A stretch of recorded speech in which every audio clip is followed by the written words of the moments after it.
그래서 그런 내용들을 이제 우리가 공부를 할 테니까 그렇게 기본적으로 알아두시면 좋겠습니다. 여러분 이제 이해가 되셨나요? 예, 됐습니다. 그래서 거기 3-2 쪽에 쭉 내려오면 중간에 지방자치단체의 종류죠. 자, 우리가 요거 좀 지워도 되겠죠, 여러분? 좀 지우겠습니다. 우리가 이 관광법규에도 보면요, 지방자치단체가 주인공으로 등장하는 경우가 많아요. 누가 주인공으로 등장하느냐 하면 국가, 정부, 지방자치단체, 지방자치단체의 짱, 뭐 그런 것들이 많이 등장해요. 특별자치도지사, 시장, 군수, 구청장, 특별시장, 광역시장, 뭐 이렇게 뭐 시도지사, 뭐 그런 것 이제 지금 제가 말한 사람들이 이제 주인공으로 많이 등장을 해요. 근데 이 지방자치단체라는 주인공도 많이 등장하는데 지방자치단체의 종류에는요, 어떤 것이 있느냐, 그걸 이제 우리가 알아보자는 거죠. 첫 번째요. 근데 그것이 이제 예를 들어서 지방자치단체가요, 의사를 결정하느냐, 의사를 결정한 걸 실천하는 집행기관이냐에 따라서 그래서 의결기관은 지방의회예요. 자, 용인시에 놀이터를 지을까 도서관을 지을까 고민하다가 용인시 지방의회에서 도서관을 짓기로 의사결정을 했어요. 의사결정을. 자, 그런데 도서관을 지으려고 그러면 도서관을 지어야 되겠는데 뭐가 필요하죠? 벽돌을 쌓아야 되겠죠. 도서관을 지으려면. 벽돌 쌓는 거, 그걸 이제 집행이라 그래요. 집행기관은 지방자치단체의 장이에요. 장이. 그래서 이렇게 지방자치단체의 종류를 의결기관과 집행기관으로 나눠볼 수 있어요. 또 규모에 따라서 기초자치단체로 하고 광역자치단체로 나눌 수가 있어요. 자치단체. 기초자치단체는 그냥 일반 시, 구를 말합니다. 광역자치단체는요, 이런 그냥 용인시, 부천시 같은 게 아니라 인천광역시, 서울특별시, 세종특별자치시 같이 규모가 좀 큰 거예요. 주로 인구죠. 인구를 기준으로 해서 규모가 큰 자치단체를 말해요. 그래서 여기는 광역시, 특별시, 그죠? 특별자치시,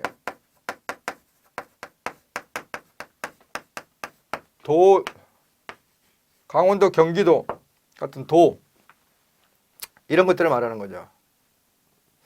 그러면 서울특별시 안에 강남구는 기초자치단체죠. 서울특별시는 광역자치단체고. 이해되시죠? 그래서 이제 이런 식으로 지방자치단체의 종류를 얘기를 하는데, 그러면 제가 하나 여쭤볼게요. 자, 지방자치단체가 주인공이고, 그러니까 누가 어떤 일을 하는데 지방자치단체가 한다. 지방자치단체는 관광진흥을 위해서 노력한다라고 했으면 그거하고 지방자치단체의 장이 관광진흥을 위해서 노력한다고 했으면 어느 게 큰 개념이죠? 지방자치단체예요. 지방자치단체의 장이 큰 개념이에요. 지방자치단체죠. 지방자치단체 안에 지방자치단체 장이 있잖아요. 지방자치단체는 지방의회도 있잖아요. 그러니까 지방자치단체가 큰 개념이에요. 지방자치단체의 짱은 지방자치단체 안에 하나죠. 나머지 이게 지방의회를 얘기하는 건 아니잖아요. 그래서 지방자치단체가 큰 개념이고 그 안에 지방자치단체의 짱이 있다. 그래서 누가 하느냐, 지방자치단체가 하느냐, 지방자치단체의 장이 하느냐, 그것은 좀 다른 개념이라는 걸 여러분들 알아두십시오. 물론 지방자치단체장이라는 건 공통 분모가 있죠. 지방자치단체 안에도 자치단체장이 있으니까. 그렇죠? 그것을 제가 3-2 부분을 했고요. 3-3에 가면요, 이제 여러분들 뭐 읽어보시면 됩니다. 근데 거기 보면은 가로 7번에 가로 6번하고 자치단체로서의 군, 자치구의 구를 말한다. 이 말은 무슨 말이냐면 구청장 군수를 주민이 뽑은 걸 자치단체 또는 자치구라고 얘기하는 거예요. 그래서 주민이 뽑은 거. 그러면 시가 있는데 시 아래 구가 있는데 그 시장도 주민이 뽑고 시 안에 있는 구도 구청장도 주민이 뽑으면 각각 뭐 구도 자치구라고 그 구를 자치구라고 해요. 그런데 시가 있는데 시 안에 있는 구의 구청장을 시장이 만약에 임명을 하면은 그거는 자치구라는 표현을 쓰진 않아요. 그냥 구죠. 같은 구지만. 그죠? 그래서 이제 그렇게 여러분들 알아두시면 됩니다. 그 정도만 알아두시고 그 8 가로 8번에 3-3에 그리고 가로 8번에 하고 가로 9번에 보면은 시점도 하고 이렇게 있잖아요. 그러니까 지금 이게 지금 이걸 줄여서 예를 들어서 이런 식으로 표현할 수 있어요. 시점도로. 여기 가운데 점이 있다라는 거는 시하고 군하고 구가 동급이라는 거예요. 그러면 용인시하고 서울특별시의 강남구는 용인시하고 동급이라고 보는 거예요. 이 점은. 근데 여기에 여기도 시고 여기도 시잖아요. 그럼 여기 시하고 여기 시는 달라요. 여기 점 시도는요. 이 도하고 동급인 시를 말하는 거죠. 그냥 일반 시가 아니에요. 광역시, 특별시, 특별자치시. 이렇게 용인시, 부천시 같은 그냥 일반 시가 아닌 그러니까 여기 시는 한글로는 똑같잖아요. 시가. 그렇지만 여기는 일반 시를 얘기하는 거고 군하고 구하고 동급인 거고 용인시는 강남구하고 동급인 거죠. 이제 그렇게 보는 거죠. 근데 여기 시점도는 도하고 동급이니까 여기에 있는 시는 과천시, 부천시 이런 용인시 이런 시가 아니라 광역시, 특별시, 특별자치시 이런 거라는 거죠. 도라는 거죠. 이런 시라는 거죠. 그래서 여러분들이 기본적으로 이렇게 좀 알아두죠. 그래서 이건 시도는 광역이죠. 이거는 시군구는 기초자치단체죠. 광역자치단체, 그렇죠. 기초자치단체. 그 얘기를 하고 있습니다. 그래서 그 정도 여러분들 알아두시고요. 가로 10번에 시군구에 여기 시군구는 그냥 일반 시잖아요. 근데 특별자치시하고 특별자치시는 세종이고 특별자치도도 있잖아요. 여기 특별자치도를 안 썼는데요. 제주도 특별자치도도 있잖아요. 근데 가끔 여기 그 시군구에는 그러니까 특별자치도 같은 것이 특별자치시하고 안 들어가는데 가끔 들어가는 경우가 있다는 거예요. 여기 시에. 왜 그러냐면 이거는 구에 해당되는 건데 그런 예를 들어서 제주도 같은 경우는 제주도에 예를 들어서 제주시하고 서귀포시가 있고 그 아래 구가 없단 말이에요. 그러면 구가 없으면 구가 해야 되는데 구가 없으니까 어떡하죠? 그러니까 한 단계 높은 제주특별자치도가 할 수밖에 없다라는 거예요. 그래서 여기 보면은 광역자치단체인데 기초자치단체를 산하에 두지 못한 특별자치시와 특별자치도가 시군구에 여기 시군구에 가끔씩은 특별자치도와 특별자치시가 들어가기도 한다는 거예요. 이해되겠죠? 그리고 시장, 군수, 구청장은 이제 뭐 됐습니다. 여기도 마찬가지죠. 시군구는 행정구역을 얘기하는 거고 시군구의 최고 책임자를 시장, 군수, 구청장이라고 얘기하는 거죠. 그래서 그 다음에요. 이 법을 읽을 때 그 가로 1번의 법규 자체 호칭인데요. 제1조의 동그라미 1이라 했죠. 이걸 제1조 제1항이라고 읽어요. 그럼 밑에 얘는 제3조의 동그라미 4는 제3조 제4항이라고 부르는 거죠. 실제 법률을 통하가 아니라 니은을 붙여야 되겠어요. 여러분 그 정오표 제 카페에 들어오셔서 다 확인하셨죠. 뭐 간단한 뭐 예를 들어서 뭐 큰 실수는 한 2개 정도 있었죠. 그거는 뭐 큰 실수, 그렇죠. 실수죠. 큰 실수죠. 제가 초판에 고쳤는데 초판에 고쳤던 걸 갖다가 재판에 그러니까 초판에 잘못된 걸 재판에서 이제 수정을 했는데 그 재판에 고친 내용을 체크를 안 해놨다가 그 원래 원판 그대로 쓰다가 지금 그런 문제가 생겼죠. 근데 뭐 그건 중요한 건 아니고요. 어찌됐든 그 부분을 여러분 반드시 정오표 그래서 확인하라고 제가 서문에도 그렇게 강조를 해놓은 거예요. 머릿말에. 그리고 새로운 내용이 또 업데이트 된단 말이에요. 법규는.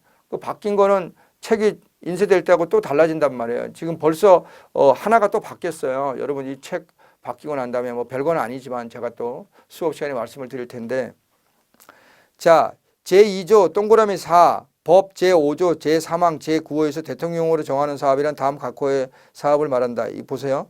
1.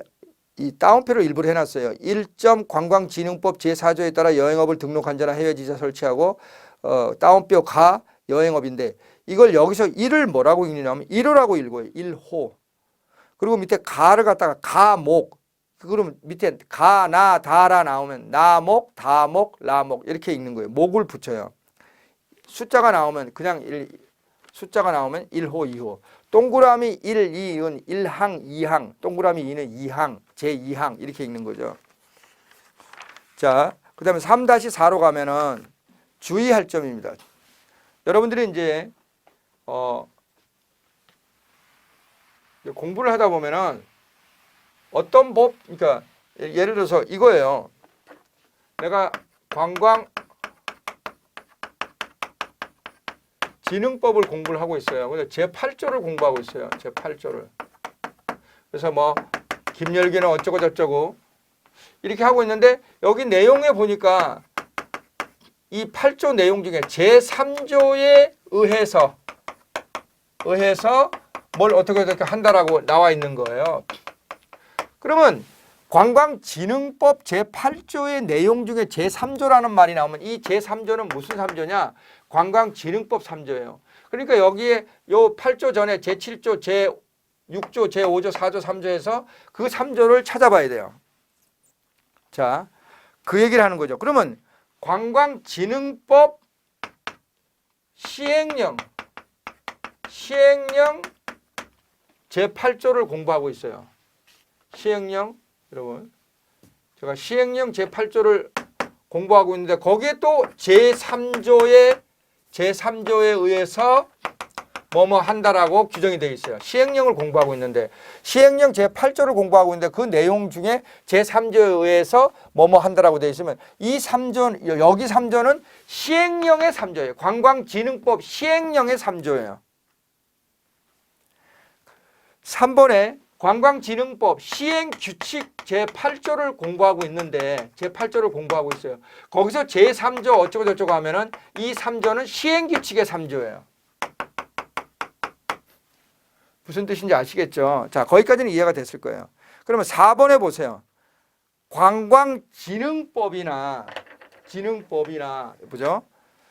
관광진흥법의 시행규칙에서 진흥법하고 시행규칙을 공부하고 있는데 그 제8조를 공부하고 있다고 칩시다. 그래서 그렇게 공부하고 있는데 그 내용에서 여기 아까는 여기 제3조라고 했는데 0이라는 말이 나와요. 0. 그러니까 관광진흥법 제8조를 공부하고 있는데 0 제3조에 의해서 뭐뭐 한다면 이 0 제3조는 요 시행령 3조를 말해요. 이 0이에요. 0.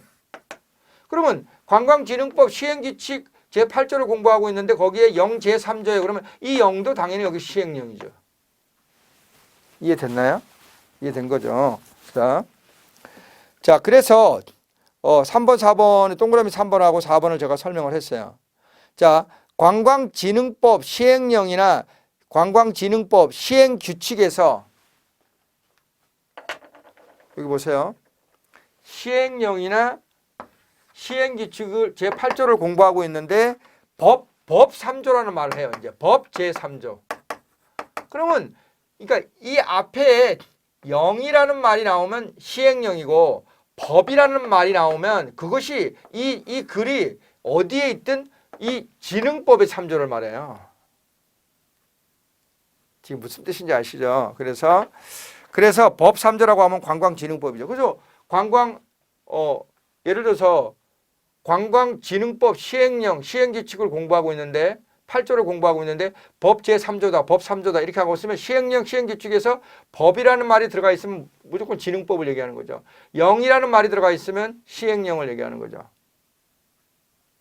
근데 시행령 8조를 공부하는데 제3조가 나오면 그 시행령의 3조인데 그거는 0이라는 말을 안 붙여요. 시행령 안에 있으니까. 그러니까 제가 드리는 말씀이, 그래서 우리가 이 법규를 제가 이제 만드는 과정에서 가끔 이 책을 편집하시는 분이 법 0을 빼버려요. 빼버려서 다시 돌려보내고 그래서 제가 당혹스러웠었죠. 근데 저 역시도 이걸 이제 한두 개씩 놓친 게 있어요. 딱 하나 지금 놓쳤던 것 같은데 법을 써야 되는데 법을 안 쓴 것이 있더라고요. 그래서 그거는 제가 뭐 수업 시간에 말씀을 드릴 텐데 이제 그런 것들은 여러분 기본적으로 알아두셔야 되고요. 그 다음에 이제 그 동그라미 6번은 제가 했고요. 그 다음에 이제 7번인데요. 동그라미 7번. 관광진흥법 시행령을 공부하고 있는데 별표 11을 봐야 된다고 어쩌고저쩌고 또 얘기를 하고 있어요.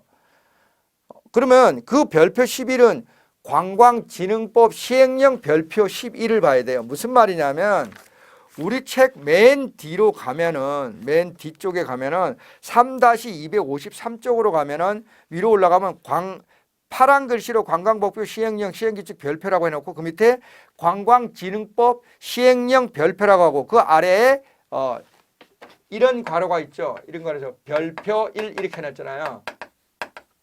이 별표 1은 관광진흥법 시행령 별표 1이에요. 그럼 그 뒤로 가면 그 쭉 뒤로 가면은 거기에 또 이런 별표 2가 나오면은 시행령의 별표 2를 봐야 된다는 거예요.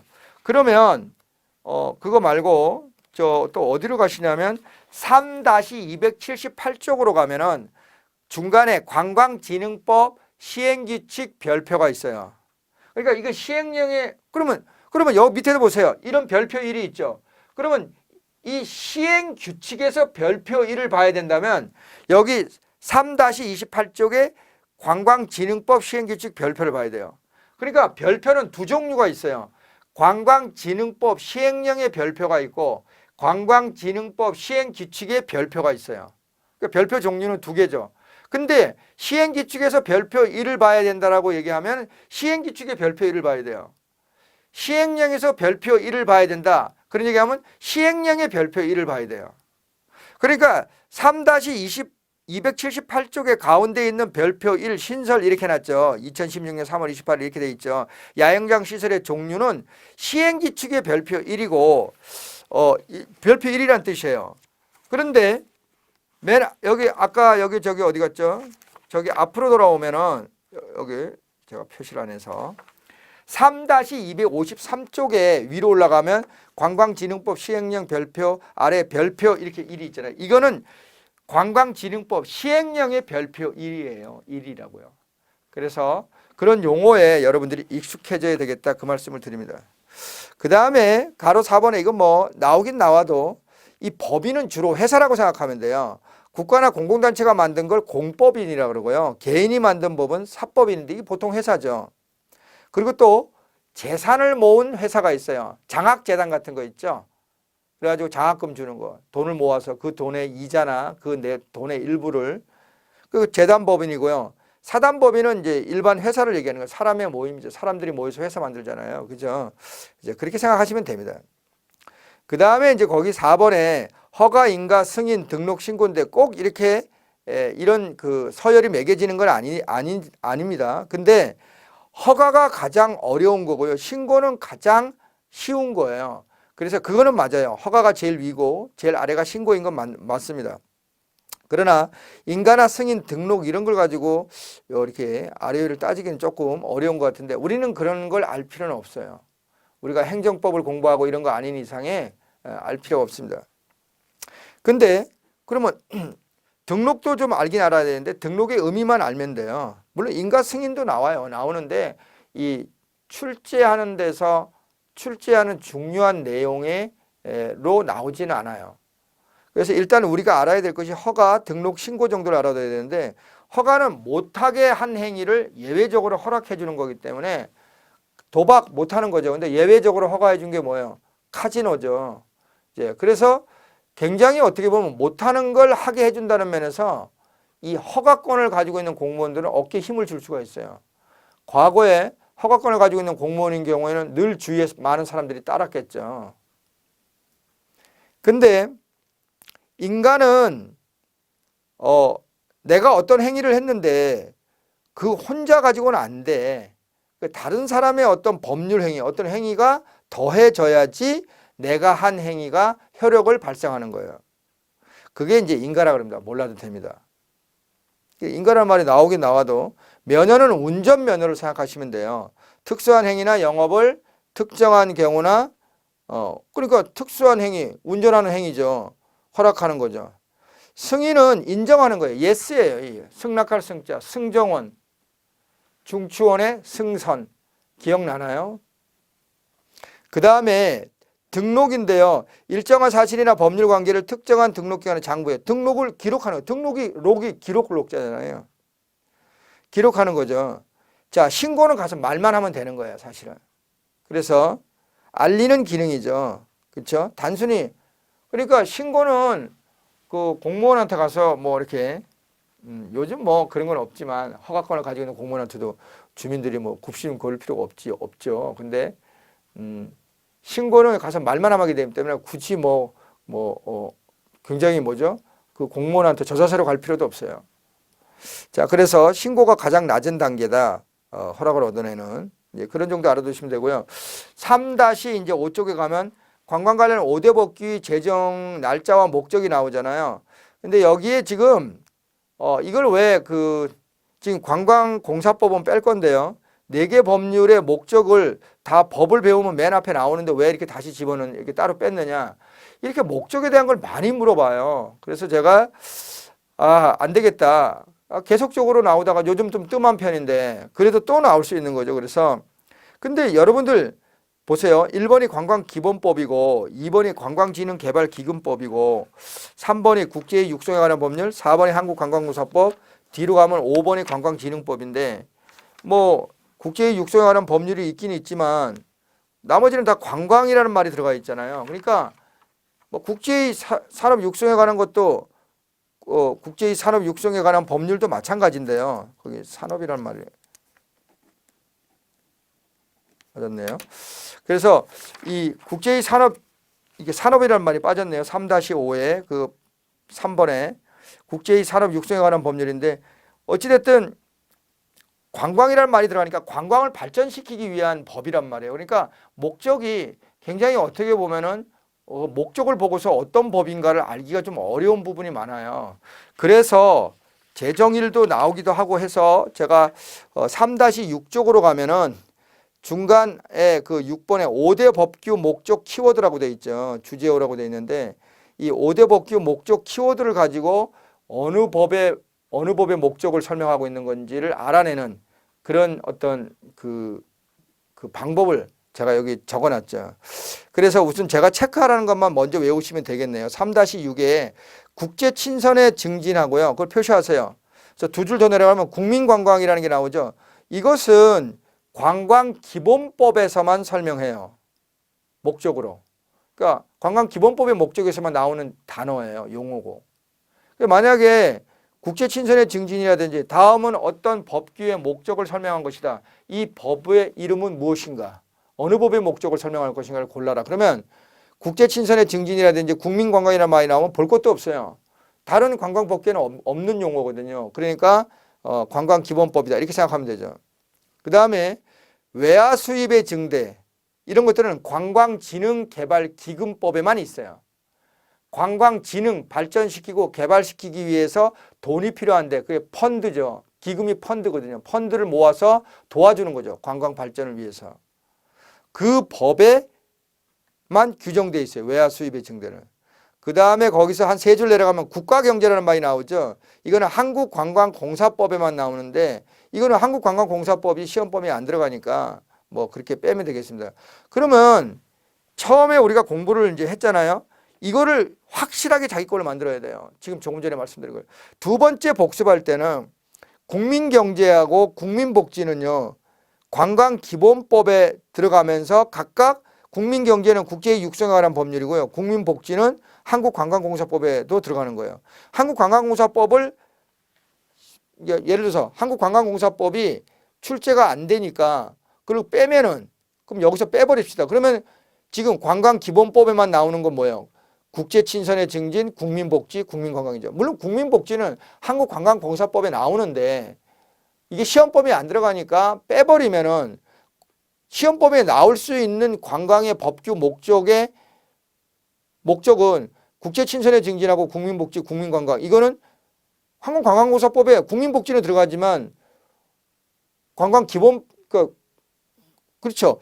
한국관광공사법에 국민복지가 들어가지만 이게 시험법에 안 들어가니까 한국관광기본법에만 규정되어 있는 거잖아요. 결국은 제가 드리는 말씀을 좀 이해를 해 주셨으면 감사하겠습니다. 됐죠? 그래서 이제 그렇게 좀 알아두시고 그걸 위주로 하고 나머지는 이제 두 번째 복습할 때 이런 걸 좀 보시면 되겠습니다.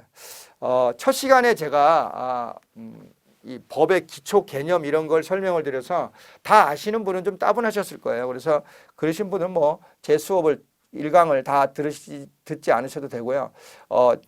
특히 제 수업은 여러분들 아시다시피 20대부터 해서 70대까지 듣고 계세요. 그리고 특히 외국에서도 듣고 계시는 분들이 제법 있어요, 여러분. 제가 그걸 알고서 너무 많이 놀랐는데 중국에서도 듣고 뭐 일본에서도 듣고 그러니까 시험 볼 때 그러니까 접수를 하고 인터넷으로 한 다음에 시험 볼 때 그때 귀국해가지고 시험을 보셔서 합격하신 분이 있어요. 그래서 제가 수업 도중에 군데군데 한 번씩 몇 번 말씀을 드렸던 그 분인데 그래서 어찌됐든 여러분들 그 처음 공부하거나 또 외국인들 중에 또 중국분, 러시아분, 베트남분, 태국분 그런 분들이 최근에 많이 이 시험에 응시를 하고 있거든요. 특히 관광 다변화 때문에 중국 관광객이 이제 다시 회복되면 당연히 중국 통역 안내사도 늘어나겠지만 그보다도 태국이나 타이, 말레이시아, 러시아 이런 쪽에 베트남 이런 쪽에 언어권의 그 통역 안내사 시험을 응시하는 분들이 늘어나고 있거든요. 그래서 그런 분들은 이 기본적인 이 개념조차가 많이 힘드신 분이라서 제가 말씀을 드린 겁니다. 근데 이제 그분들이 이 법 체계에 대한 얘기를 한 번 듣고 어려울 수도 있어요. 제 나름대로는 쉽게 좀 말씀드리려고 했는데 이것조차도 많이 힘드신 분은 반복해서 들어서 꼭 자기 걸로 만들어 주시기 바랍니다. 첫 시간에 보통 1강 샘플 강의를 보고서 이제 강의를 선택하는데 이 관광법규가 여러분과 저를 만나는 어떤 연결이 가교가 됐으면 연결을 시켜주는 그래서 저와 만나서 연말에 합격증을 들고 저랑 같이 한번